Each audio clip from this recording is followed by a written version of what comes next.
अब हम हमारे बीच में बिल्कुल करते हुए जोरदार तालियों के बीच में हम बुलाना चाहते हैं हमारे लीडर, ग्रेट लीडर साध मोर्गुनेटी के विशेषज्ञ। आज हमें कुछ नई जानकारी के साथ हमारे बीच में आ रहा है Ram Kumar Rathore sir. Welcome sir, स्वागत, वंदन, अभिनंदन। Welcome sir. Thank you sir, thank you Udaybhanu Sharma ji, आपको बहुत बहुत दिल से धन्यवाद और प्रणाम करना चाहूंगा कि आपने मेरे को एक बार पुणे से मौका दिए इस मंच में बोलने के लिए, अपने बातों को रखने के लिए। इसके लिए बहुत बहुत दिल से आभार। और इस मंच को चलाने वाले के साथ साथ इनका जो बागडोर जिनके हाथों पे है, जिन्होंने हमें लगातार लगातार सिखाने के लिए, लगातार अपने ऊंचाइयों तक पहुंचाने के लिए, हमारे सारे सपने को पूरा करने के लिए लगातार 24 घंटे अपने घर परिवार छोड़ के और हमारे बीच में लगे रहते हैं, ऐसे शख्स, ऐसे देवदूत को मैं यहाँ से चरण स्पर्श करना चाहूंगा, मिस्टर जयराम गुप्ता सर जी को। और मेरे अपलाइन, मेरे गुरु, मेरे मेंटर कोच मिस्टर जयस राठौर सर जी को प्रणाम करना चाहूंगा। साथ में मैं एसपी वर्मा सर जी को मैं यहाँ से प्रणाम करना चाहूंगा और दिल से धन्यवाद देना चाहूंगा कि उन्होंने मेरा मान सम्मान और अपने जो मेरे प्रति जो विश्वास बनाए रखे हैं, तो ऐसे बनाए रखें और हमारे मेरे ऊपर आशीर्वाद बनाए रखें। तो उनको भी मैं चरण स्पर्श करना चाहूंगा। साथ में मैं हमारे जो दीदी है, दीदी जैतून दीदी, उनको भी मैं यहाँ से दिल से आभार व्यक्त करते हुए मैं उनको प्रणाम करना चाहूंगा कि जिन्होंने मेरा मान सम्मान बढ़ाया और उन्होंने मेरे ऊपर इतना विश्वास करके और जो जो सारी चीजें उन्होंने मेरी खूबियां, अच्छाई बुराई जो उन्होंने जान पा रहे हैं, ये सारे चीजों को जो बताए हैं, तो कहीं ना कहीं कहते हैं ना, जो जैसे होता है उसको दुनिया वैसे ही दिखता है। तो मैं ऐसे दीदी को मैं यहाँ से चरण स्पर्श करना चाहूंगा और जितने भी मेरे लाइव लाइन है सभी को मैं यहाँ से दिल से धन्यवाद और प्रणाम करना चाहूंगा। और जितने भी इस जूम वेबिनार पे आए हुए हैं सभी को मैं दिल से धन्यवाद आभार व्यक्त करते हुए, क्योंकि ये जूम वेबिनार अगर आप सब लोग हैं तभी हम लोग ये जूम वेबिनार में हम किसी अपने शब्दों को अपने हम कुछ अपने बारे में बता पाते हैं। क्योंकि होता क्या है कि जब आप नहीं होंगे तो हम किसको सुनाएंगे, किनको बताएंगे। साथ में जितने भी टॉप 10 अचीवर हैं हमारे टास्क कंपनी के, सभी को चरण स्पर्श करना चाहूंगा। और जितने भी हमारे जो इस सिस्टम को बनाने वाले देवदूत मिस्टर अश्विनी कुमार गुप्ता जी, जिन्होंने एक बहुत दूर की सोच, बहुत दूर की सोच जो आज हम लोग कर रहे हैं, जो हम लोग आज सोच रहे हैं, जो हमको चाहिए, जो किसान को चाहिए, जो एक छोटा परिवार, एक कॉमन व्यक्ति को चाहिए, वो सारा चीज वो पहले ही 20 से 40 साल पहले, 40 से 41 साल पहले उन्होंने देख लिए थे। ऐसे दूरगामी सोच वाले मिस्टर अश्विनी कुमार गुप्ता सर जी को मैं यहाँ से चरण स्पर्श करना चाहूंगा। हमारे MD mister Abhishek Kumar Gupta sir जी को, और कस्टमर केयर हमारे मनमोहन भट्ट सर जी, और हमारे गुरु के महागुरु के गुरु मिस्टर अवधेश मौर्य सर जी को, सभी को मैं दिल से धन्यवाद और प्रणाम करना चाहूंगा। और जैसा कि आज आज यहाँ पे मेरे को बुलाया गया है, यहाँ पे मेरे को मौका मिला बोलने का, आप लोग ने अवसर दिए, तो आप सभी लोगों को एक बार पुनः धन्यवाद। और मैं कुछ यहाँ पे विशेष सभी लोग जानते हैं, हम सब लोग जानते हैं और जानना भी चाहिए, और जानते हुए हम रोज कुछ ना कुछ नए हमें उदयभानु शर्मा जी के द्वारा, जयराम सर जी के द्वारा यहाँ पे नए नए कुछ सीखने को मिलता है। तो आज मौसम को देखते हुए आज का जो एक माहौल है कि अभी का माहौल खेती का है, तो खेती के पे हम थोड़ा सा चर्चा करेंगे। तो इस पे मैं थोड़ा सा चर्चा करना चाहूंगा कि आज खेती की ये दशा होते जा रहा है, किसानों की ये दशा होते जा रहा है, हमारे फसलों का बहुत ही बुरी स्थिति हो जा रही है।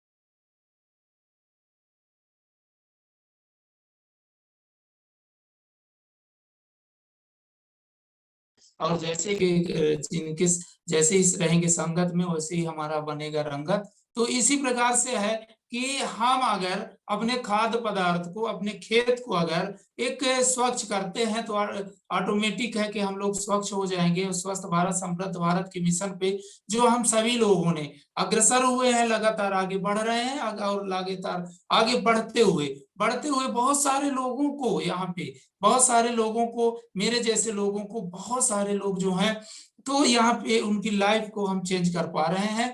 तो कहीं ना कहीं ये सारा अगर देन है तो मेरे अपलाइन मिस्टर जे.एस. राठौर सर जी, क्योंकि मेरे को जे.एस. राठौर सर जी से मिला, और जे.एस. राठौर सर जी को कहाँ से मिला, मिस्टर जयराम गुप्ता सर जी को। यहाँ से जयराम गुप्ता सर जी को, यहाँ हमारे अवधेश मौर्य सर जी, अवधेश मौर्य सर जी से अगर कहा जाए तो कंपनी से सीधे डायरेक्ट। तो मैं कहना क्या चाह रहा हूँ कि इनको मैं एक बार पुनः से सादर चरण स्पर्श करना चाहूंगा कि अगर हमारे अवधेश मौर्य सर जी नहीं होते, और अगर हमारे जयराम सर जी नहीं होते, हमारे जे.एस. राठौर सर जी नहीं होते, और हमारे उदय भानु शर्मा नहीं होते, पंडित उदय भानु शर्मा जी, तो हम यहाँ पे अपने बारे में, अपने कुछ जो अनुभव है या कुछ जानते हैं या कुछ जो हमको अच्छाई यहाँ पे मिला है, वो चीजें हम कहाँ बता पाते और आप सभी लोगों को कैसे देख पाते। हम अपने घर पे बैठे बैठे बहुत सारे लोगों को, चाहे यूपी का हो, छत्तीसगढ़ का हो, चाहे बंगाल के हो, मतलब हम सारे जगह पे देख पाते हैं। तो इनके लिए सब मैं सभी को एक बार पुणे से धन्यवाद देना चाहूंगा। और मैं बताना चाहूंगा एक शानदार प्रोडक्ट के बारे में, जो इस जबरदस्त प्रोडक्ट, शानदार प्रोडक्ट, जो एक किसानों के चेहरे पे खुशियां और खेतों पे हरियाली और किसानों के घर पे धन धान से भर देने वाला एक शानदार प्रोडक्ट होता है ओरेगान 80, एल्टास ओरेगान 80। इसके बारे में थोड़ा सा मैं बताना चाहूंगा। ये जैविक हर्बल लिक्विड खाद होता है, और ये आज देख रहे हैं कि हमारे किसान भाई, अब यहाँ तक कि कृषि विभाग, वैज्ञानिक लोग भी यहाँ लगातार इस रिसर्च पे लगे हुए हैं कि हमारे जो किसानों, हमारे देश की जो किसान है, हमारे खेतों तक जैविक प्रक्रिया से हम खेती करें। जैविक प्रक्रिया से जब हम खेती करेंगे, सिस्टम से खेती करेंगे, तो ऑटोमेटिक है कि हमारी लागत कम लगेगा, और लागत कम लगेगा साथ में हमारी जो फसल है वो स्वच्छ होगा, हमारे खाद्य पदार्थ स्वच्छ होगा, तो हम स्वस्थ होंगे। तो बहुत सारे जो बीमारियां हो रही है, इन बीमारियों से हम निजात पा सकते हैं। सबसे बड़ी बीमारियां होती है कि मानसिक बीमारी, दूसरा होता है मानसिक के साथ साथ गरीबी रूपी बीमारी, इससे भी हम निजात पा सकते हैं। वो कैसे, एल्टास की ओरेगान 80 जैविक हर्बल उत्प्रेरक लिक्विड खाद, जिसके उपयोग करने से, तो इसके बारे में हम थोड़ा सा चर्चा करते हैं। ओरेगान 80 करता क्या है, हम क्यों डालें इसको, और ये जैविक हर्बल लिक्विड खाद तो हम बता दिए, लेकिन ये करता क्या है। ये करने को बहुत बड़ा काम करता है, और एक ही अगर चीज को हम समझ लेते हैं तो सबसे बड़ी काम ये क्या करता है, हमारी जमीन को बंजर होने से बचाता है। जमीन को बंजर होने से बचाना ये बहुत बड़ी बात है, क्योंकि किसान भाई हमारे देश जो है लगातार खेत को बचाने के लिए, मिट्टी को बचाने के लिए चिंतित हैं। यहाँ पे सबसे बड़ी काम होता है, अलग कोई काम करे या ना करे, लेकिन यहाँ तक ही काम कर दे रहा है, बहुत बड़ी बात होती है। साथ में ये क्यों, कैसे बंजर होने से बचाती है, जो हम आज यूरिया डीपी डाल रहे हैं, जिसकी वजह से जमीन हमारी कठोर होते जा रही, जमीन हमारी जलती जा रही, जमीन का जो उर्वरक शक्ति है, जो जैविक कीड़े होते थे, किसान कीड़े मित्र होते थे, वो पूरे खत्म होते जा रहे हैं। और लगातार हमारा यूरिया डीपी का जो है तो होड़ सा लगा हुआ किसानों के पास। अगर इस फसल में अगर हम 10 kg डाल रहे हैं, तो अगले फसल में हमको 11 से 15 kg डालना पड़ता है। मतलब हर बार कम से कम 10 से 20% हमको बढ़ाना पड़ता है। अगर हम नहीं बढ़ाते हैं तो फसल नहीं होता, और जब हम बढ़ाते जाते हैं तो बढ़ाना क्यों पड़ रहा है, क्योंकि गोबर खाद जब तक किसान भाई डालते थे, पूरी पूर्ति करते थे, तो यूरिया डीपी खाद 2 साल 4 साल में डाला जाता था, फिर भी फसल होता था। आज यूरिया डीपी हर फसल में डाला जाता है, वो भी एक फसल में कम से कम 3 से 4 बार डाला जाता है, 3 से 4 बार डाला जाता है, फिर भी फसल में वो ग्रोथ नहीं मिल पाता, बहुत सारे बीमारियां आते हैं। कारण क्या है, कारण ये है कि जैविक कीड़े जो होते थे, जो कीड़े मित्र होते थे, हमारे जो जमीन में छुपे होते थे, जो हमारे जमीन को पुनः से तंदुरुस्त करता था, उर्वरक शक्ति को बढ़ाने का काम करता था, वो सारे कीड़े जो है तो खत्म होते जा रहे हैं। जमीन हमारी जल रहा है, कहते हैं ना, एक मिट्टी दो प्रकार का होता है। मिट्टी दो प्रकार का होता है, एक मिट्टी ऐसा होता है कि उसमें पानी डालो तो पिघल जाता है, दूसरा मिट्टी ये होता है उससे हम अपने रहने के लिए छत भी बनाते हैं, जिसको बोला जाता है ईंटा या ईंट, जो भी आप समझते होंगे। तो ईंट होता है। मिट्टी वही मिट्टी से बनाया गया है जो इमारत बनाया जाता है, और वही मिट्टी है जिसपे पानी डालते हैं तो घुल जाता है। तो कारण यही है कि हम जब यूरिया डीपी डाल रहे हैं, इसी प्रकार से हमारा जो जमीन है, हमारा मिट्टी है, हार्ड होते जा रहा है। ईंट में कोई फसल उपजा सकता है क्या? फर्श में कोई फसल उपजा सकता है क्या? जब तक आप मिट्टी नहीं डालेंगे, सही मिट्टी नहीं डालेगा तो नहीं होगा। कारण यही है, इसी की वजह से हमारा जमीन जो है बंजर होते जा रहा है। यूरिया डीपी, बहुत सारे रासायनिक पेस्टिसाइड दवा भी हम लोग डाल रहे हैं। तो ये सबसे बड़ी क्या करता है, बंजर होने से बचाता है। दूसरा, अब बंजर होने से बचाता है, जो यूरिया डीपी का हम लोग डाल रहे हैं खेत पे, जो यूरिया डीपी खेत पे डाल रहे हैं, उपज के लिए डाल रहे हैं, उसका उसका जो दुष्परिणाम है, उस दुष्परिणाम को रोकने का भी काम करती है। साथ में हमारे और क्या काम करता है, जो हमारे जमीन में सूक्ष्म तत्व, सूक्ष्म पोषक तत्व होते हैं, सूक्ष्म कीड़े होते हैं, जो यूरिया डीपी की वजह से खत्म होते जा रहा है, उनको ज्यादा से ज्यादा उस कीड़े को बढ़ाने में सहायक करती है। साथ में क्या करती है, हमारे जमीन में मुलायम बनाती है, हमारे जमीन को मुलायम बनाने का काम करती है। अब मुलायम कैसे बनता है? मुलायम जैसे हम जैसे ही पानी हमने अपने खेतों पे ओरेगानेटिक उपयोग करते हैं, तो पानी का जो एक परत होता है, हर चीज में एक परत होता है, जो पानी का एक इस परत होता है, उसको तोड़ देता है और पानी को पतला कर देता है। जब पानी पतला हो जाता है तो हमारे जमीन में ज्यादा से ज्यादा पानी का एग्जार्ब हो जाता है, और जब ज्यादा पानी एग्जार्ब हो जाता है तो जमीन हमारा एक प्रकार से सड़ने लगता है और मुलायम हो जाता है। जब ज्यादा मुलायम हो जाता है, और मुलायम होने के बाद जब हमारी फसल, हम जो फसल लगाए होते हैं, फसल की जड़ का बहुत तेजी से विकास होता है। क्योंकि अगर हम ओरेगानेटी नहीं डालते हैं तो जमीन मुलायम नहीं होता, यूरिया डीपी डालने से जमीन कठोर होता है, जिसके वजह से हमारा जो होता है का जड़ जो है, तुम गई तो नहाने तो नहीं, फसल का जो जड़ है विकास नहीं होता। जब जड़ विकास नहीं होता तो ऑटोमेटिक है कि हमारी फसल जो है तो कमजोर होगा। और कमजोर कहते हैं ना, हमारे गांव घर में जो बड़े बुजुर्ग कहते हैं, निबल पड़ेरू को 36 बीमारी, निबल पड़ेरू को 36 बीमारी। तो जो खाने को ही पेट भर नहीं पाएगा, जो खाने को ही पेट भर नहीं पाएगा, नहीं हजम कर पाएगा, तो वो तो निबल होगा, कमजोर होगा, और कमजोर होगा तो वो कितना उपज देगा, कितना अच्छा होगा, आप सब समझ पा रहे हैं। तो यहाँ पे जमीन को नमी भी बनाया और हमारे जड़ का विकास भी कर दिया। अब जड़ का जब विकास हो जाता है तो फसल ऑटोमेटिक बढ़ जाता है। अब यहीं पे मैं बता रहा हूँ होता क्या है, साथ में जब जड़ का विकास हुआ, अब अभी कल्ले ज्यादा मारने लगते हैं। जब ज्यादा आहार पाएगा तो ज्यादा पीके मारेंगे कल्ले, अपने अपने जगह के हिसाब से आप समझ पा रहे होंगे, कल्ले पीके ज्यादा मारने लगता है। अब ज्यादा जब मारने लगेगा तो हमारा ज्यादा उपज बढ़ेगा। दूसरा क्या करता है, हम किसान भाई अभी खेती के टाइम में क्या करते हैं, हम रोपाई करते हैं।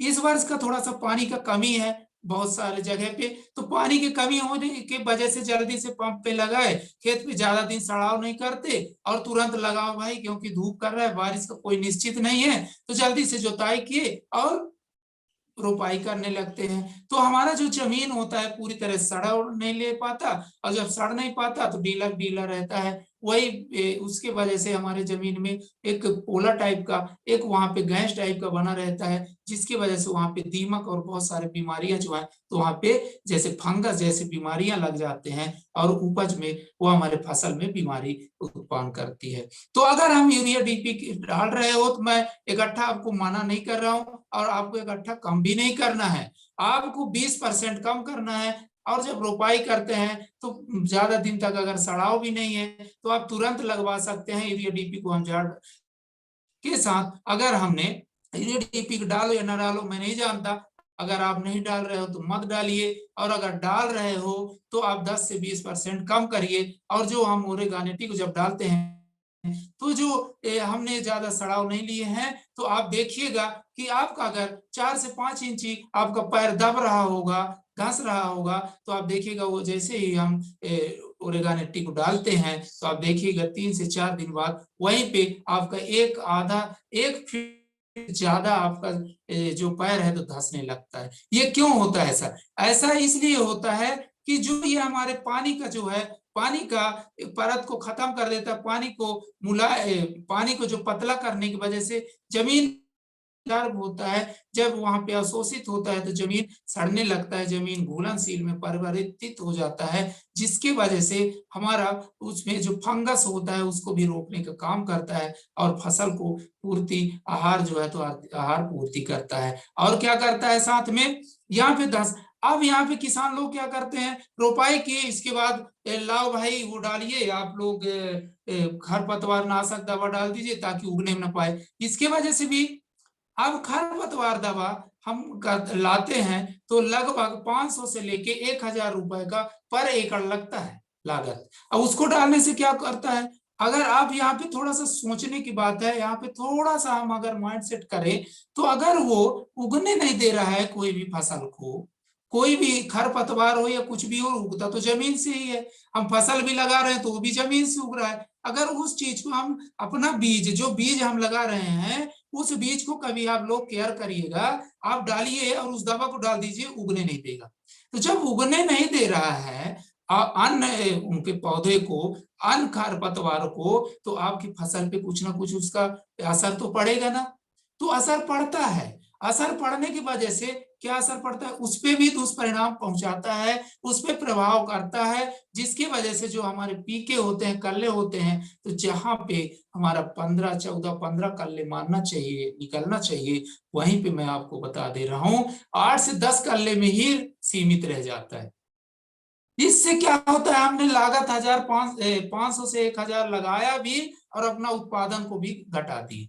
तो यहाँ से हमको अगर यूरिया हमने अब डालते हैं यहाँ पे ओरेगानेटी अगर डालते हैं तो उससे होता क्या है, इससे क्या होता है, हमको खरपतवार नाशक दवा डालने को जरूरत नहीं पड़ता। जब नहीं पड़ता वो कैसे, यहाँ पे हम चर्चा करते हैं कैसे। वो जब हम ओरेगानेटी डालते हैं तो ये क्या करता है, जमीन को इतना सड़ा मारता है, जमीन को इतना हेलुआ बना देता है, हेलुआ के तरीके बना देता है, जो हमारा खेत पे जो पहले से जो हमने घास फूस रहा होगा, जब जुताई करवाए हैं, मचाई करवाए हैं और जो गोबर खाद डाले हैं, इनको सारी चीजों को 3 से 5 दिन के अंदर पूरा सड़ा मारता है। जब ये सड़ा मारता है वहीं से ये जो है तो काई उत्पन्न हो जाता है।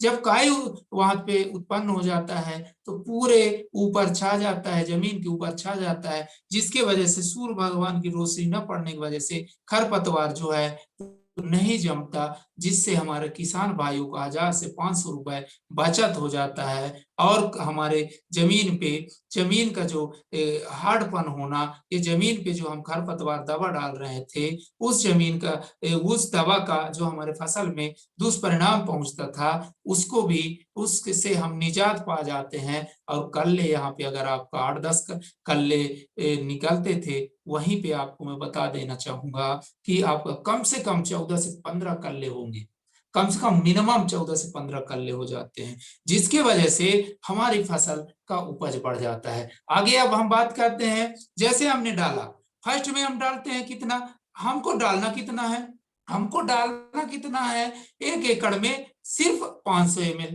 सिर्फ 500 ml डालना है हमको, 500 ml हम लेते हैं। अब 500 ml में 1 एकड़ के लिए पर्याप्त होता है। कोई किसान 2 बार डाल सकता है, या 2 बार में आप डाल सकते हो, या तो फिर 3 बार। वैसे किसानों को अधिकतम मैं देखा हूं, मैं भी किसान हूं, तो मैं बताना चाहूंगा कि किसान जो होता है 3 बार खाद डालता है। फर्स्ट में लगाते समय डाला जाता है, डीपी, यूरिया, जिंक वगैरह वगैरह क्या क्या डालते हैं उस समय डाला जाता है। तो उस समय अगर आप 3 बार डाल रहे हो तो आपके पास 500 ml है, तो फर्स्ट में हमको 165 ml से लेके 1 एकड़ में आपको 200 ml तक आप डाल सकते हैं।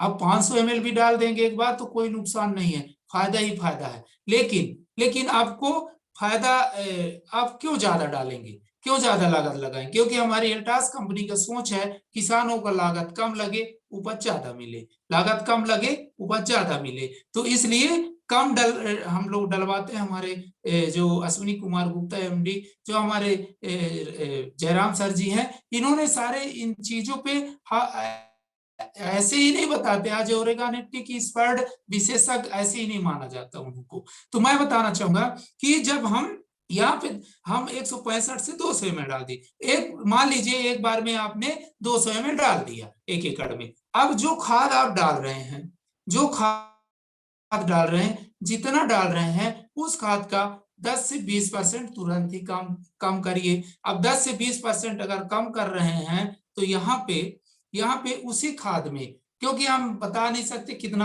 आपको खाद डालना है, कोई किसान ज्यादा डालता है, कोई कम डालता है, तो हमने 200 ml मिलाए और छिड़काव कर दिया। अलग से काम करने की जरूरत नहीं है, जैसे आप कर रहे हैं उसी के साथ कर देना है। अब यहाँ पे कर दिए। दूसरी बार हमने फिर से वही 15 से 20 दिन बाद फिर से हम यूरिया डालते हैं। उस समय फिर 10% कम करिए और जितना आप डालते थे, और फिर से ओरेगानिटी को अगर 200 ml डाले हो तो आपके पास 300 ml बचता है। तो आपको 150 ml को फिर से डालना है। एक बार हमने फिर से 150 ml डाला, पहले काई बनाया, दूसरा बार हमने डाला, तब तक वह पौधा बड़ा हो गया, उसका छाया हो गया, खूब सारा कल्ला 1 महीने में आ गया। कम से कम 8 से 10 कल्ले आपका 1 महीने में ही आ जाएगा, ये आ जाएगा। इसके बाद हमने बाली आते समय फिर से जो यूरिया डालते हैं उसके साथ हमने वही 150 ml फिर से डाल देते हैं। 10% हर बार कम करना है आपको यूरिया। अब यहाँ पे लागत कितना लगा?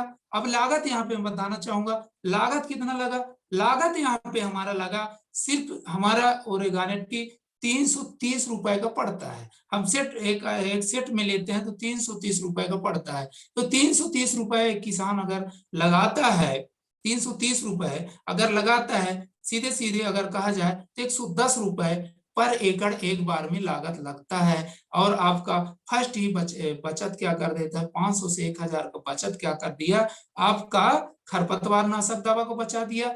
दूसरा आपका क्या बचत क्या कर दिया? 10 से 20% जो आपने यूरिया डीएपी को कम किया है उसका बचत कर दिया। अगर 1 क्विंटल डीएपी डाल रहे होगे, 30 रुपए प्रति केजी के हिसाब से डीएपी है और 10 रुपए प्रति केजी के हिसाब से यूरिया है। तो आप सोच लीजिए कि कम से कम 500 रुपए के यहाँ पे, 500 से 1000 रुपए के यहाँ पे यूरिया डीपी का भी बचत कर देता है। यहाँ पे 1500 से 2000 का पहले ही बचत किया और हमने लागत कितना लगाया? 330 रुपए। साथ में हम देखते हैं जब फसल को अगर हम देखें उपज की बात, तो 1 एकड़ में कम से कम 5 से 10 क्विंटल, मैं तो जो जितने 1 एकड़ में जितना अभी तक आपने उपज लेते रहे होंगे, उस उपज के एवरेज आपका कम से कम 5 से 10 क्विंटल आपका बढ़ जा रहा है। और मैंने तो 12-15 हर वर्ष स्ट्रल ले रहा हूँ। किसी वर्ष मौसम या किसी कारणवश ये जो भी है, किसी वर्ष हमारा जो है तो मैं 15 के क्विंटल स्ट्रल ले पा रहा हूँ, किसी वर्ष मैंने 10 क्विंटल पर एकड़ के हिसाब से एक्स्ट्रा ले पा रहा हूँ, जितना आप उपज ले रहे हैं उससे। फिर भी कंपनी का कहना है और ये हम लोगों को भी कहना है कि हम कम बताते हैं, किसान को ज्यादा मिल जाए, कोई किसी को ज्यादा मिल जाता है तो खुश हो जाता है। तो यहीं पे मैं 5 क्विंटल का ही ले लेता हूँ कि 5 क्विंटल भी आपका 1 एकड़ में बढ़ गया, 330 रुपए का लागत लगाए, 5 क्विंटल का रेट देखा जाए 2000 क्विंटल के हिसाब से हमारा धान बिकता है सोसाइटी में, तो 10,000 यहाँ पे देखा जाए तो लगभग 1,500 से 2,000 का हमारा खाद का बचत किया, खरपतवार का बचत किया। इससे हमारा क्या हुआ कि हमारा 11 से 12,000 रुपए का हमारा बचत हुआ। लागत हम 330 रुपए लगाए। अब यहाँ पे ये उपज कैसे बढ़ गया? अब उपज कैसे बढ़ा? यहाँ पे उपज जो 10 कल्ले मारते थे वहां पे 14 से 15 कल्ला हुआ। दूसरा क्या हुआ? बाली का आप साइज देखेंगे कि जहां पे ओरेगानिटी नहीं डाला गया होगा उस बाली का साइज देखिएगा, और ओरेगानिटी का डाला हुआ आपका कम से कम 1 से 1.5 इंची का बाली का साइज बड़ा होता है। बीज जो है तो बीज चमकदार होता है, वजनदार होता है और उसको खाने में स्वादिष्ट होता है। इस प्रकार से जो हमारा ओरेगानिक डालने से हमको ये सारी चीजें का फायदा होता है। और क्या होता है? इसके साथ साथ और क्या होता है, हमारा जो फसल है, अब यहाँ पे हम जाते हैं, अब क्या होता है, किसान जो है, हमने गोबर डाले अपने फसल के लिए कि ज्यादा हमने गोबर डालेंगे तो जैविक प्रकार से हमारे खेत पे गोबर खाद जाएगा। जब गोबर खाद जाएगा तो हमें जो बहुत सारे जो बीमारियां लग रहे हैं उससे हम बचेंगे, हमारे फसल का जो बीमारियां हैं उससे बचेगा। तो इससे बचत के लिए हम तो गोबर खाद डाले, लेकिन गोबर खाद होता क्या है, सड़ नहीं पाता, गोबर खाद हमारे जमीन पे मिल नहीं पाता। अभी हमने धान की बुवाई के टाइम में पहले ही हमने गोबर खाद डाला, अब जब हम धान कटाई करने जाते हैं तो कंडे मिलते हैं। अब उस कंडे को जब देखा जाता है तो उस समय जब हमारे जमीन थोड़ा सा सूख जाता है और पानी जब खत्म हो जाता है तो दीमक लग के पूरा खत्म कर देते हैं, जिसकी वजह से हमारा जमीन में जो है तो दीमक का भी प्रकोप बढ़ जाता है, जिसकी वजह से हमारा जो है, जो हमारा कंडा है, जो कंडा हमने डाला, गोबर डाला, वो क्या हुआ कि ये जब कंडे मिलते हैं, दीमक आया। अब जब दीमक आया, जब दीमक आता है तो दीमक क्या करता है, उस गोबर को खाएगा। अब जब गोबर को खाएगा तो वो कहीं ना कहीं यहाँ पे घर बना लेता है, तो हमारा इससे भी हमारे जमीन पे उकठा बीमारी लगने लगते हैं। कीड़े जो है, तो हमारा जो दीमक है वो हमारे फसल को की जड़ को काटने लगता है, इससे भी नुकसान है। अब हम ऑर्गेनिक को जब डालते हैं तो ये क्या करता है, चाहे सब्जी वाला खेती हो जिसमें पानी नहीं भराया जाता, या तो धान वाला खेती हो, अब हम अगर यूरिया हमने ओरेगानेटी को डालते हैं तो उसको क्या करता है, ओरेगानेटी ने गोबर का खाद को पूरी तरह से सड़ा देता है, उसमें इतना नमी बना देता है, पानी बहुत तेजी से उस पर एब्जॉर्ब होता है, जिसकी वजह से वो घुल जाता है, और जब घुल गया तो हमारे जमीन में मिल गया। अब जमीन में जब मिल गया तो उसको दीमक खाएगा कैसे, दीमक इसलिए नहीं खा पाएगा कि जो हमने फसल लगाया है, फसल में उसका जो अवशोषित पदार्थ है, जो उससे पोषक तत्व मिलता है हमारे फसल को, वो आहार में ले लेता है, जिसकी वजह से दीमक नहीं लगता। जब दीमक नहीं लगता तो हमारा जो जमीन में दीमक जो लगातार बढ़ रहा है, बहुत सारे किसानों के खेत पे जो दीमक की वजह से फसल में बहुत ही नुकसान उठाना पड़ता है, उसको भी ये रोकने में काम करता है।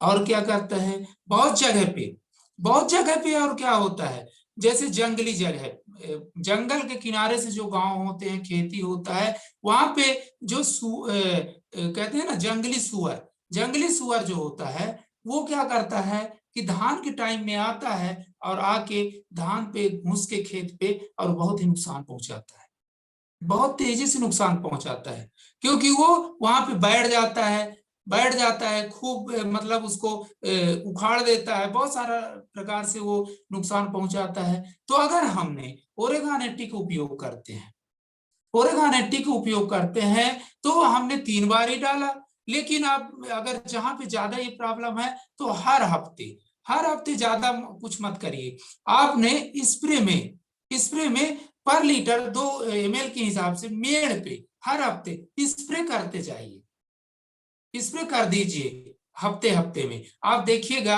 कि सुअर जो है तो हमारे खेत के इर्द गिर्द आएगा ही नहीं, भूल भटके से अगर आ भी गया तो वो मेड़ तक आएगा और वहीं से लौट के चला जाएगा। ये क्यों ऐसा होता है, पता नहीं ऐसा कौन सा गुण है,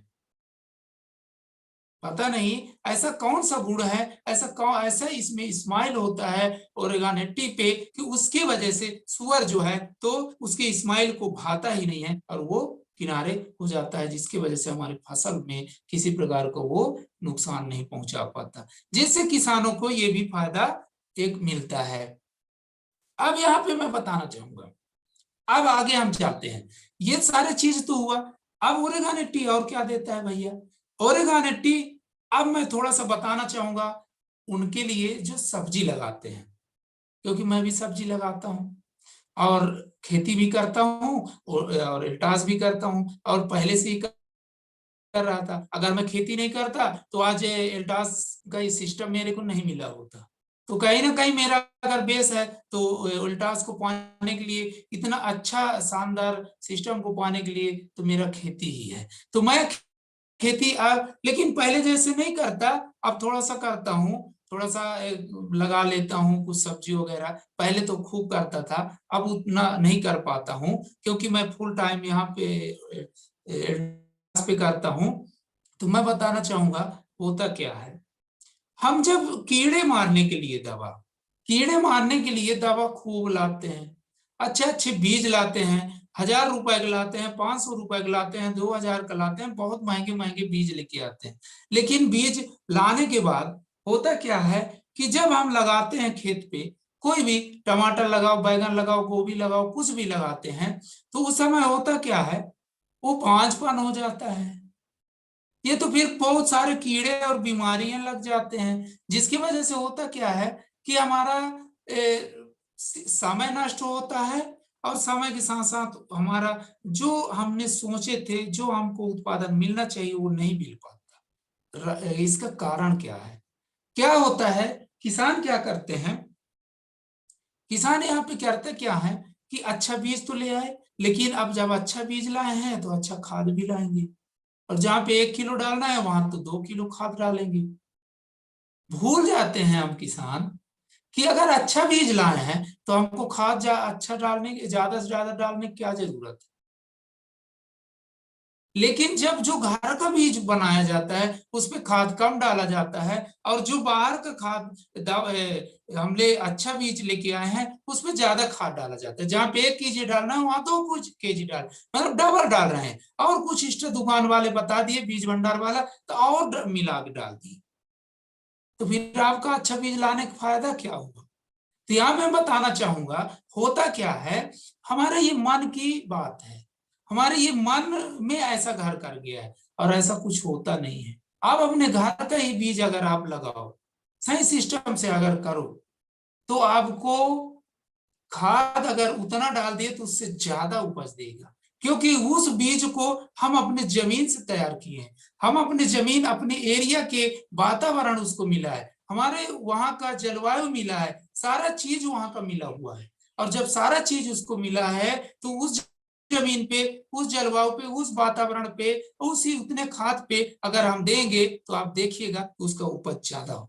तो यहाँ पे सब किसान भाइयों को बताना चाहूंगा कि बीज खुद बनाओ। अगर आप स्वच्छ स्वस्थ भारत, समृद्ध भारत के मिशन पे जा रहे हैं, और साथ में अपने आप को स्वस्थ रखना चाह रहे हैं, और अपने खाद्य पदार्थ को स्वच्छ बनाना चाह रहे हैं, तो बीज खुद बनाइए। और बीज बनाना कोई कठिन बात नहीं है, बीज बनाना कोई कठिन बात नहीं है, पहले के लोग बनाते थे, आज भी हम बना सकते हैं, बस थोड़ा सा एक्स्ट्रा, थोड़ा सा हमको समय लगा देना पड़ेगा। यहाँ पे मैं बताना चाहूंगा, यहाँ पे मैं नहीं जा रहा हूँ, वो लंबा प्रोसेस है। अब मैं जा रहा हूं कि बीज के साथ साथ ये ज्यादा उपज न मिलने की वजह से सब्जी पे बहुत बीमारियां लगना, कीड़े लगना, ये क्यों होता है, और बांझपन आना क्यों होता है, यहाँ पे मैं बताना, यहाँ पे अपन बात करते हैं, यहाँ पे अपन बात करते हैं कि होता क्या है कि हम अभी बरसात में लाए, सब्जी लगाए, हमने कैसे कैसे छाया बना के थरहा बेहड़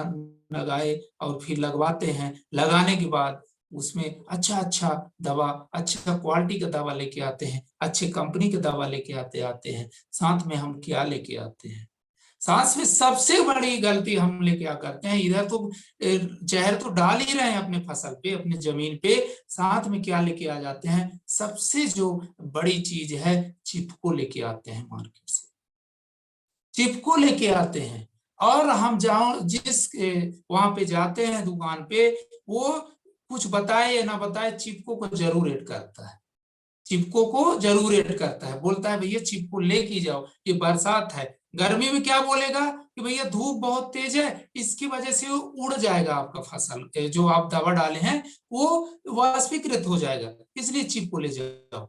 ठंडी में क्या बोला जाता है, शीत ज्यादा गिरता है, जिसकी वजह से क्या है, ओला का प्रकोप कम पड़ेगा, इसलिए चिपको ले जाओ। मतलब हर समय उनको कोई ना कोई एक मिल जाता है मौसम, कुछ ना कुछ रीजन मिल जाता है, इस प्रकार से चिपको हमको दे देता है।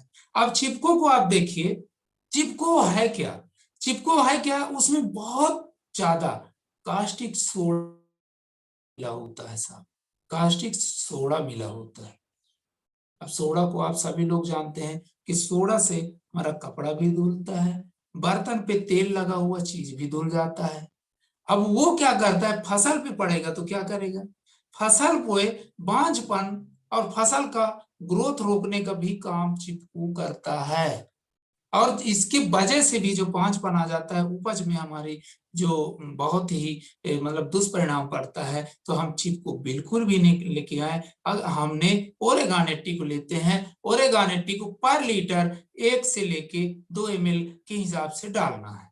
पर लीटर पानी पे 1 ml से लेके 2 ml। अब उसपे कुछ फसलों को आपको चिन्हित करना होगा, जैसे जैसे रेशेदार पौधे पे आपको 1 से 1.5 ml अधिकतम, और जो हार्ड पौधे होते हैं जैसे टमाटर, अधिकतम आपको 1 लीटर पानी पे 1 लीटर पानी पे आपको टमाटर में अगर डालना है, खीरा में डालना है, करेला में डालना है, ककड़ी में डालना है, खीरा में डालना है, और जैसे कद्दू में डालना है, लौकी में डालना है।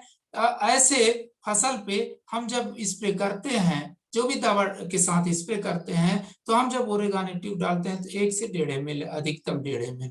और जैसे बैगन हो गया, गोभी हो गया, गोभी हो गया, ये रेशेदार पौधे नहीं होते। और बहुत सारी चीजें हैं, मिर्ची हो गया, है ना, ये रेशेदार पौधे नहीं होते। इस पे क्या करना है हमको, इस पे आपको आप 1.5 से 2 ml पर लीटर के हिसाब से आप स्प्रे कर सकते हैं। देखिएगा, चिपको को भी हमारा ओरेगानेटी काम करता है, खाद का भी काम करता है, फल फूलों को फल फूल में वृद्धि करने की क्षमता रखता है, और क्या करता है, हमारे जो फसल की बढ़वार को बढ़ाने में काम करता है। हमारे फसल की जो जब हमने स्प्रे किए, जो जमीन में गिरा स्प्रे के माध्यम से पानी वो जाके जड़ का विकास भी करता है, जिसकी वजह से जो खाद हमने डाला है उस खाद को लंबे समय तक रोकने का भी काम करता है। जब रोकने का काम करेगा तो हमारा फसल जो है तो बहुत अच्छा ग्रोथ करेगा, और जब ग्रोथ करेगा तो ऑटोमेटिक है कि आप किससे ज्यादा आहार लेगा, ग्रोथ करेगा, तो हमारे फसल में ज्यादा से ज्यादा बीमारी नहीं लगेगा। अब होता क्या है, चिपको जब डालते हैं ना, तो बहुत सारे किसानों के टमाटर में, खासकर टमाटर में और एक बैंगन में, 2 फसल में ज्यादा दिखाई देते हैं। ऐसे कुकड़ी मुकड़ी पत्ती हो जाते हैं, कुकड़ी मोती मुक्की वो हो जाते हैं, कुकड़ा पन आ जाता है, और वो फिर ऐसे कुंदरा टाइप का हो जाता है। और जब हो जाता है ना, तो उसमें फूल ही नहीं आता। फूल भी आएगा तो ऊपर साइड आएगा, और वो बस फूल दिखेगा, वो जड़ जाएगा। ये अधिकतम 2 फसल में मैं ज्यादा अधिकतम देखा हूं, और बहुत सारे फसल में आता होगा। तो मैं बता रहा हूं, ये चीजें जो हैं, इसकी वजह से ये होता क्यों है, ये चिपको का असर है भाई मित्र। ये क्या है, ये चिपको का असर है। इस चिपको से बचिए। हम अगर ओरेगानेटी को डालते हैं तो ये क्या करता है, चिपको का ऑलरेडी काम करता है, खाद का भी काम करता है, और ये कवच का भी काम करता है। यहाँ तक कि पानी जो हम डाल रहे हैं ना, तो चिपको तो वहीं चिपका देता है। लेकिन मैं बता रहा हूँ, हमारा जो ओरेगानेटी है ये पूरे पत्ती पे फैला देता है। और जहाँ पे अगर कीड़े अंडे भी दिए होंगे नीचे पे ना, नीचे पे अधिकतम कीड़े अंडे देते हैं, तो कीड़े जो अंडा देते हैं यहाँ पे भी ले जाता है, और ले जाने के बाद अंडे भी खत्म हो जाते हैं। और ऐसा इस्माइल होता है कि कीड़े सिर्फ उड़ेंगे, बहुत सारे कीड़े पतंगे जो है तो उड़ते रहते हैं और हमारे फसल के ऊपर, और उन्हीं की वजह से कीड़े लगते हैं, बीमारियां लगते हैं, जो रस चूसक होते हैं। वहीं के अगर हमने इस पे ये भी काम करता है, और ओरेगानेटिक डालने से ऐसा कुछ इस्माइल हो जाता है। जब इस्माइल हो जाता है तो जो कीड़े पतंगे होते हैं वो हमारे पत्तियों पे नहीं बैठते, और जब पत्तियों पे नहीं बढ़ते तो अंडा देंगे ही नहीं। जब देंगे ही नहीं तो ऑटोमेटिक है कि आपके वहां पे कीड़े का वृद्धि नहीं होगा, तो फसल ऑटोमेटिक हमारा स्वस्थ होगा तो उपज ज्यादा होगा। और हमको कीड़े, जहाँ पे कीटनाशक दवा हमने हर 4 दिन 6 दिन में डाल रहे हैं, वहां पे 10 से 15 दिन में डालेंगे, तो बीच का जो अंतर होगा 1000-2000 का जो दवा आप डाल रहे हैं, उससे भी आपको बचत मिलेगा। और यहाँ तक कि बता दूं ना, हमारा जमीन में जो पोषक तत्व है, जो पोषक तत्व, जो आहार, जो आपने खाद डाले हैं, उसको लंबा समय तक रख देता है। रखने की वजह से आहार जाते रहता है तो लगातार आपका कलर डैमेज नहीं होगा और उपज ज्यादा से ज्यादा होगा। इस प्रकार से हमारा जो है ओरेगान 80 काम करता है।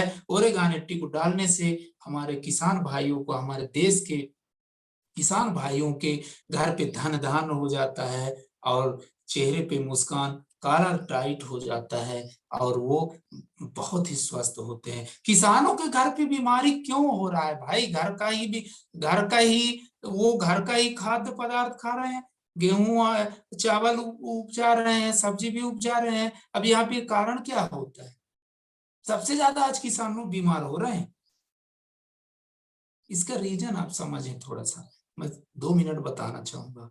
होता क्या है, जब हम शुरू से ले आए, अच्छी बीज लेके आए, हमने बीज लेके आए और बीज को बहुत सारे हमारे साथ दवा भी देते हैं, ये फफूंदनाशक दवा, इस पे भाई बीज उपचारित करिएगा जिससे ये सड़ेगा नहीं, बड़े जमा होगा, इस प्रकार से बताया जाता है। हम उसको बीज उपचारित करते हैं।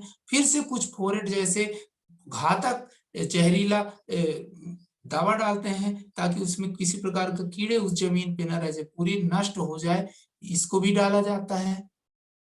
बीज सिर्फ यहाँ तक बेहन तैयार करने तक इतना प्रोसेस किया जाता है, अच्छा अच्छा दवा डाला जाता है, ये न मरे, ये अच्छी तरीके से तैयार हो जाए। बहुत किसानों को देखता हूँ कि रात रात भर सोते नहीं है।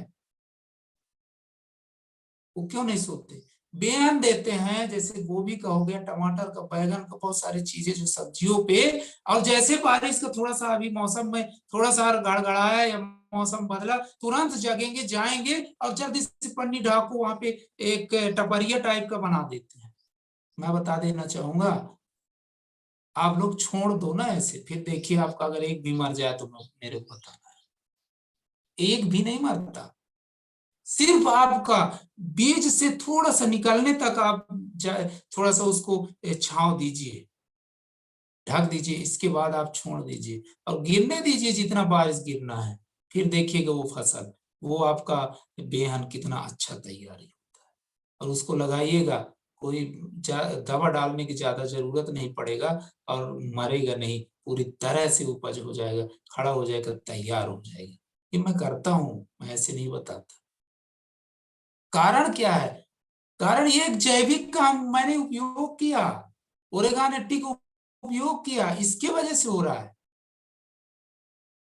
बीमार। यहाँ पे मैं बता रहा था कि किसान भाई ही क्यों बीमार पड़ रहे हैं, कारण होता है यहाँ पे खूब दवा हमने डाला, फिर हमने जब खेत पे लगाया तो इसमें कीड़े न लगे, बीमारी न लगे, खूब पहले से बहुत तेजी से हम दवा डालते हैं पहले से, क्योंकि उस समय मुलायम रहता है, पौधा मुलायम रहता है तो कीड़े भी लगते हैं, बहुत सारी चीजें लगते हैं, तो हम ज्यादा दवा डालें। और पहले ही जब फसल निकलता है तो फर्स्ट हम ही खाते हैं, फर्स्ट हम ही खाते हैं, क्योंकि हम ज्यादा निकलता नहीं शुरू में ना फसल, तो पहले घर पे ही बनाया जाता है, शानदार दिखता भी है तो खाने को मन लगता है, उस समय जहर ही जहर भरा होता है। इसकी वजह से बीमार हो रहे हैं किसान भाई, इसकी वजह से किसान भाई आज परेशान हो रहे हैं। और बोलते हैं किसान भाई, बोलते हैं, बड़े बुजुर्ग किसानों से आप बात करिए कि बोलेंगे कि भाई पहले हमने सुनते थे कि बड़े पैसे वाले को लकवा होता था, कैंसर होता था, बीपी होता था, शुगर होता था, आज तो हम सब लोगों को हो रहा है। तो डॉक्टर बोलते हैं मेहनत करो, मेहनत करो, शुगर ठीक होगा, व्यायाम करो, शुगर ठीक होगा। अरे भाई व्यायाम भी कर लोगे तो क्या कर लोगे? व्यायाम क्या करेगा? प्रोटीन, मिनरल्स, विटामिन देगा आपको? नहीं दे पाएगा भाई। तो आपको कुछ ऐसे चीज लेना पड़ेगा। खाना में जहर डाल रहे हैं और बोल रहे हैं कि हम लोग बहुत मेहनत करते हैं, फिर भी हमको लकवा हो गया, शुगर हो गया, ये हो गया, वो हो गया, ताम झाम हो गया। हम ही सबसे ज्यादा जहर खा ले रहे हैं। व्यायाम करते रहो। रामदेव बाबा को बहुत सारे लोग बोलते हैं वो व्यायाम से ठीक, व्यायाम से कुछ ठीक नहीं कर पाता, वो इतना दिमाग पे भर देता है, व्यायाम तो करता ही करता है, व्यक्ति के दिमाग को पूरा कोरा कागज कर देता है। इसके बाद ये खाओ, ये खाओ, केसर खाओ, ये शिलाजीत खाओ, ये अश्वगंधा खाओ, ये शतावरी खाओ, ये सारा चीज खिला के और उसको व्यायाम के साथ जो थकान रहता है लीवर को स्ट्रांग कर देता है और फिर खिलाता है। जब खिलाता है तो व्यक्ति ठीक हो जाता है, बोलते हैं व्यायाम से ठीक हो रहा है। कुछ नहीं हो रहा है। व्यायाम आप करोगे बीमार होगे तो मानसिक वैसे बीमार रहता है, और जब बीमार रहता है तो अच्छा चीज खाओगे, घर के लोग भी बोलेंगे हाँ भाई कुछ अच्छा चीज लेके आ जाओ। इस प्रकार से होता है। तो हमको इससे बचना है। किसान भाइयों मैं बताना चाहूंगा, मित्र आप लोगों को बताना चाहूंगा कि हमको ऐसी चीजों से बचना है। ऐसी चीजों से बचना है। हम ओरेगानिटी अगर डालते हैं तो हमारा फसल जो है स्वच्छ बनता है। हमने जो हर 4 दिन 6 दिन में दवा डाल रहे हैं तो हमको 8 से 10 दिन में दवा डालना पड़ेगा। खाद जो हमने 1 क्विंटल हमने डाल रहे थे वहां पे 80 केजी ही फर्स्ट में डालना पड़ेगा। 20% कम होगा, वहां से हम हमारा 20% हर बार खाद का असर हमारे फसल पे, हमारे खाद्य पदार्थ पे निकलेगा। हमारा जमीन जो है बंजर होते जा रहा है, इसकी वजह से यूरिया डीपी जो लगातार बढ़ा रहे हैं, हम घटाएंगे तो हमारा जमीन का भी ग्रोथ होगा, जमीन पे भी उर्वरक शक्ति बढ़ेगा, जिससे हम स्वस्थ भारत समृद्ध भारत बना पाएंगे। साथ में मैं यहीं पे अपनी वाणी को विराम देना चाहूंगा। मैं बताना चाहूंगा कल हम मिलेंगे तो और शानदार प्रोडक्ट क्यों हमको ओरेगानेटिक साथ डालना चाहिए और मार्केट का क्यों हमको प्रोडक्ट नहीं डालना चाहिए। जो मार्केट से हम लेके आते हैं उन सारे प्रोडक्ट में सारी एक ही छत पे हमको वो सारा निजात यहाँ पे मिलने वाला है। उन प्रोडक्ट के बारे में हम बात करेंगे। बहुत ही शानदार प्रोडक्ट, बहुत ही जानदार प्रोडक्ट, बहुत ही अच्छा प्रोडक्ट है। उस प्रोडक्ट को हम अगर और डालते हैं ओरेगानेटी के साथ तो मैं बता देना चाहूंगा कि आपका जो लागत है, जो अभी यूरिया डीपी में लगा रहे हो, सीधे आप 50% अभी यूरिया डी सिर्फ हमारा ओरेगानेटी डालने से 10 से 20% हम कम कर रहे हैं। वहीं पे अगर हम 2 और प्रोडक्ट हैं उसको अगर डालते हैं तो हमारे जमीन के फफूंद खत्म हो जाएंगे। जमीन पे बहुत सारे जो बीमारियां लग गए हैं वो बीमारी खत्म हो जाएगा, और हमारे जमीन पे जो बहुत सारे पोषक तत्व खत्म हो गए वो सारे आहार वहां पे मिल जाएगा, जिसकी वजह से हमारा जो हम यूरिया डीपी खाद जो डाल रहे हैं उन खाद का सीधे 50% यहाँ पे कम हो जाएगा। और 50% कम हो जाएगा तो आप लोगों को खुश होने की जरूरत है, बिल्कुल मतलब बहुत ही स्वस्थ होने की जरूरत है। 50% अगर हम कम कर देंगे तो आज तो नरेंद्र मोदी जो हमारे माननीय प्रधानमंत्री जी हैं वो भी यहाँ पे अनाउंस कर दिए हैं, किसानों को जिस किसान को 10 क्विंटल खाद दिया जाता था आज इस वर्ष से उनको सिर्फ 5 क्विंटल दिया जा रहा है। 50% डिस्काउंट कर दिया है। यहाँ पे आप हम सबको दिमाग लगाने की जरूरत है। यहाँ पे हमको थोड़ा सोचने की जरूरत है कि ऐसा क्यों, और ऐसा प्रोडक्ट हमारा आज इस वर्ष नरेंद्र मोदी ने 50% माइनस किया खाद पे, और पहले से ही माइनस करने की बात हमारे 40 साल पहले से, हमारे 40 से 42 साल पहले हमारे जो अश्विनी कुमार गुप्ता, अभिषेक कुमार गुप्ता और जितने भी टॉप 10 अचीवर हैं उन्होंने किस तरीके से दृढ़ विश्वास बना के उन्होंने कितना दूर का सोचे थे। अगर 40 साल पहले ही देख चुके थे वो, अब सोच लीजिए। और आज से 40 साल आगे भी देख रहे हैं। हम तो 1 साल का अपना नहीं देख पा रहे हैं, 40 साल आगे भी देख लिए हैं कि उन्होंने ऐसा चीज बना दिए थे पहले से। यूरिया डीपी एक न एक दिन माइनस होगा, उस दिन किसान परेशान होगा, तो उनके लिए पहले था। तो हम लोग बहुत खुश होने की जरूरत है, अपने आप को बहुत ही सौभाग्यशाली समझने की जरूरत है कि हम ऐसे सिस्टम से जुड़े हैं, ऐसे संस्था से जुड़े हुए हैं जो संस्था हमको पहले से ही उनको असर हो गया है, उनको आसार हो गया है कि उन्होंने हमें पहले ही दे रहा है। यहाँ पे जानकारी हमें पहले ही दिया जा रहा है, और जानकारी दिया जा रहा है तो आप समझ पा रहे हैं कि जब हमें जानकारियां सारा चीज को मिल जाएगा तो ऑटोमेटिक है हम सारी चीजों से निजात पा जाएंगे और खुश रहेंगे, मस्त रहेंगे, और अपने जान पहचान अपने बहुत सारे लोगों को, पूरे देश को स्वस्थ कर पाएंगे। तो आइए इसी शब्दों से मैं अपने वाणी को विराम देना चाहूंगा, और एक बार सभी को मैं धन्यवाद देना चाहूंगा। और मैं उन्हें से हम उदय भानु शर्मा जी के पास जाना चाहेंगे। Thank you so much sir. Thank you sir. जी सर, बहुत-बहुत धन्यवाद सर, आपने आपका बहुमूल्य समय हमको दिया, मैं आपका हृदय से आभार व्यक्त करता हूँ, बहुत-बहुत धन्यवाद। आप दोस्तों सुन रहे थे हमारे बीच में राम कुमार राठौर सर को, जो लगातार हमारे बीच में बने रहे और कुछ नई जानकारियों के साथ हमेशा आते हैं। हम लगातार उनसे सीखते रहते हैं कि हम कैसे ज़मीन का रख-रखाव करें, उसी खेती को उसी तरीके से थोड़ा-सा सिर्फ प्रयोग करके, थोड़ा-सा माहौल बदल के हम कितना अच्छा और बेहतर कर सकते हैं। राम कुमार राठौर सर ने ये सब खुद अनुभव किया है, खुद उपयोग किया है, खुद अपनी खेती-बाड़ी में उपयोग करने के बाद आप सभी के बीच में ये लेकर आए हैं। मैं सर आपका हृदय से आभार व्यक्त करता हूँ। आपने जो एक बहुत शानदार जानकारी दी जिसके माध्यम से हम बहुत अच्छा कर सकते हैं। साथ में मान लीजिए हम स्वयं भी खेती-बाड़ी नहीं कर रहे हैं, तो दूसरों को तो हम करा ही सकते हैं, हम दूसरों को अच्छा उपयोग करा सकते हैं, लोगों की बचत करा सकते हैं, पैसे की बचत करा सकते हैं, माहौल में अंतर कर सकते हैं और कल और परसों 2 दिन और सर का रहेगा, तो कल परसों सर हमें बीच में कुछ किसानों को भी हम यहाँ मंच पे बुलाएँगे, सर के माध्यम से 1-2 जानकारी होंगी, एक-दूसरे से सवाल-जवाब करेंगे, जिनको भी कुछ पूछना हो, बता सकते हैं, देख सकते हैं। चूँकि आज सर की मीटिंग थी, सर थोड़ा-सा हमारे बीच में जल्दी चले गए सिस्टम में, लेकिन हम अभी सभी से फीडबैक लेंगे, अभी ये सभी को बुलाना चाहेंगे इस मंच पे। मैं सबसे पहले जाना चाहूँगा भोपाल से हमारे सर के तरम जी के पास। वो एक कहीं न कहीं एक सरकारी जॉब में है, पैसे से पूरी तरह संतुष्ट है, सिस्टम है, लेकिन कहीं न कहीं सीखने की एक ललक ललक रखते हैं, हमेशा रोज़ कुछ ना कुछ सीखते हैं, खेती-किसानी उनके पास वो नहीं करते, लेकिन दूसरों को जो कराते हैं या करते हैं उनको अच्छी जानकारी देते हैं। तो मैं के तरम सर जी के पास जाऊँगा कि आज का जो प्रोग्राम, आज का जो सेशन हुआ है, कैसा लगा सर आपको? और मैं 2 शब्द चाहता हूँ, हमारे बीच में के तरम सर।